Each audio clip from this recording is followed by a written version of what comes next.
Inilah kasus lenyapnya satu keluarga di Lampung, hanya dalam semalam. Kasus paling mengerikan yang terjadi pada tahun 2021. Dalam kasus ini, satu keluarga yang terdiri dari 4 orang tiba-tiba hilang secara misterius, hanya dalam semalam. Dan 1 tahun kemudian, satu anggota keluarga lainnya juga tiba-tiba menghilang di malam hari. Kasus ini menjadi sangat mengerikan ketika akhirnya terbongkar apa sebenarnya yang mereka alami. Pada bulan Oktober 2021, seorang warga kampung Marga Jaya Lampung bernama Erwin terlibat cekcok dengan salah satu saudaranya bernama Wawan. Saat itu mereka bertengkar di dapur rumah, tepat di tengah malam.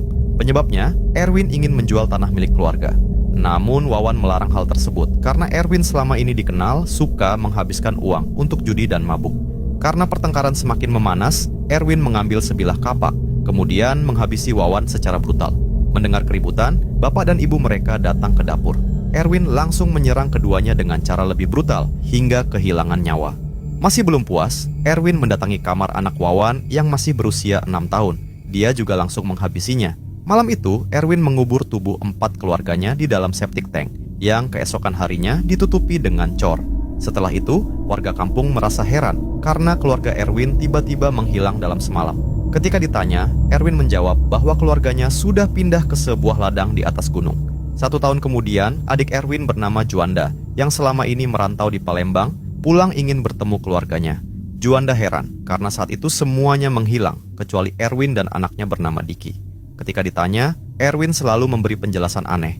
Juanda juga kaget, karena mengetahui bahwa semua tanah keluarga telah dijual.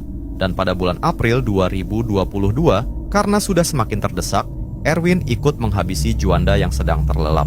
Dibantu Diki, Erwin kemudian mengubur tubuh Juanda di kebun. Warga pun semakin heran, karena Juanda juga tiba-tiba menghilang. Kepala desa kemudian diam-diam memanggil Diki untuk ditanyai. Karena tak kuat menahan rasa bersalah, Diki pun menceritakan semuanya. Warga bersama polisi pun langsung membongkar lokasi tempat Juanda dikuburkan. Saat itu, Erwin sudah melarikan diri, namun akhirnya ditangkap di Lampung Selatan. Dari pengakuan Erwin, polisi menggali septic tank di halaman rumah dan di sana ditemukan 4 kerangka. Karena kejahatan sadisnya, Erwin tanpa ampun divonis hukuman mati. Sementara Diki juga divonis hukuman, namun disesuaikan dengan peraturan terdakwa di bawah umur.